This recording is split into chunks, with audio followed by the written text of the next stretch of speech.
Have you ever had that feeling, deep in your gut, that you weren't really alone, even when you were the only one home? That's exactly how my Tuesday night started.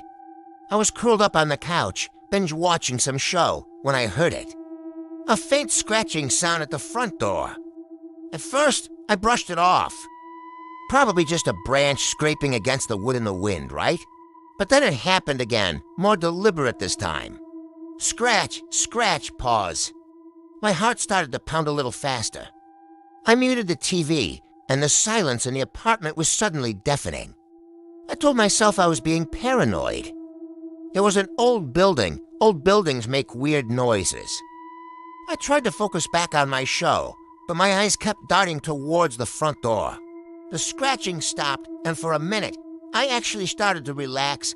That's when I heard a new sound, a soft, muffled thud against the door. Right at eye level, my blood ran cold. That was no branch.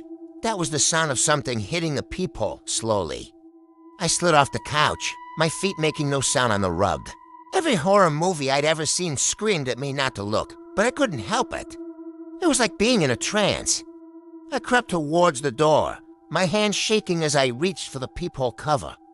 It was already flipped open. My breath caught in my throat. I hadn't left it like that.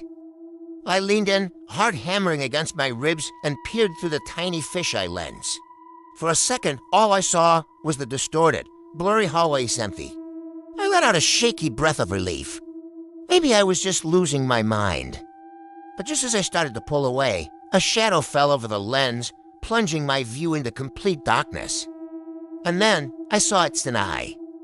A single, wide, unblinking eye staring right back at me. It was so close, so unnervingly still.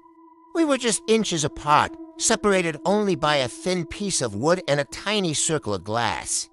I stumbled back, a silent scream trapped in my throat, and heard a low, chilling chuckle from the other side of the door. That's when the doorknob began to slowly, deliberately turn. Thanks for watching. If you enjoyed this story, don't forget to like and subscribe for more. Stay safe out there.